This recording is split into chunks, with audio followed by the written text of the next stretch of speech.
માધ્યમથી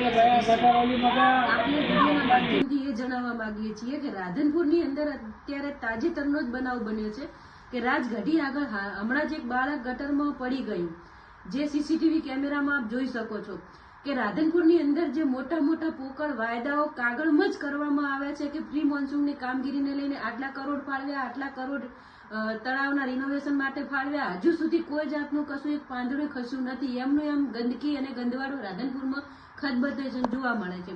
રાધનપુરની નગરપાલિકા માત્ર ને માત્ર પોતાનો જ સ્વાર્થ શોધી રહ્યું હોય એવું લાગી રહ્યું છે. એમને પ્રજાની કોઈ ચિંતા નથી. અત્યારે ગટરો ઉભરા છે, જ્યાં ત્યાં પાણીના રેલાઓ હમણાં જ મારી જયા ઠાકોરની આઈડીમાં મેં નાખી છે બધી, કે આપ જોઈ શકો છો રાધનપુરનો કેવા હાલ છે.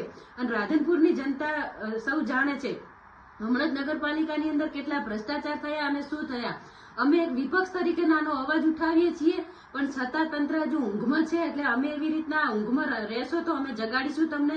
તમે લોકો માટે જાગો અને પ્રજા જે બાળકોના જીવ સાથે ખિલવાડ કરી રહ્યા, સતત અમે તમને લેખિતમાં રજૂઆત આપી રહ્યા છીએ, મૌખિકમાં પણ આપી રહ્યા છીએ કે જે રાધનપુરમાં ખુલ્લી ગટરો પડી છે અને તમે સત્વરે ઢાંકો, ગટરો ઢાંકો, એના ઢાંકણાઓ બંધ કરો.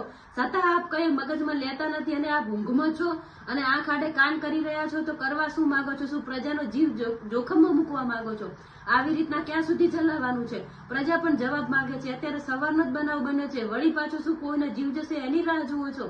રાધનપુર નગરપાલિકાના તંત્રને વિડીયોના માધ્યમથી જાણ કરવા માંગીએ છીએ કે જો આ ગટરો અત્યારે 3 દિવસથી સતત વરસાદ ચાલે છે રાધનપુરમાં, હજુ સુધી કોઈ આપે પ્રી મોન્સૂનની કામગીરી નથી કરી. કેબી હાઈસ્કૂલ આગળ પણ કેટલું પાણી ભરાઈ જાય છે, ત્યાં પણ બાળકોનો જીવ જોખમમાં છે. પાણીનો કોઈ નિકાલ કરી શકતા નથી. તમે તો કરવા શું બેઠા છો? આવી રીતના ક્યાં સુધી ચલાવશો નગરપાલિકા? હવે તો જાગો. 5-6 મહિના થયા તમને નગરપાલિકા સંભાળ્યાના. એટલે રાધનપુરની નગરપાલિકાના અંડરમાં જેટલી પણ ગટરો આવે છે, તમામ ગટરોને તમે સત્વરે એનું નિવારણ લાવી અને ગટરોના ઢાંકણા બંધ કરો એવી અમે વિનંતી કરીએ છીએ.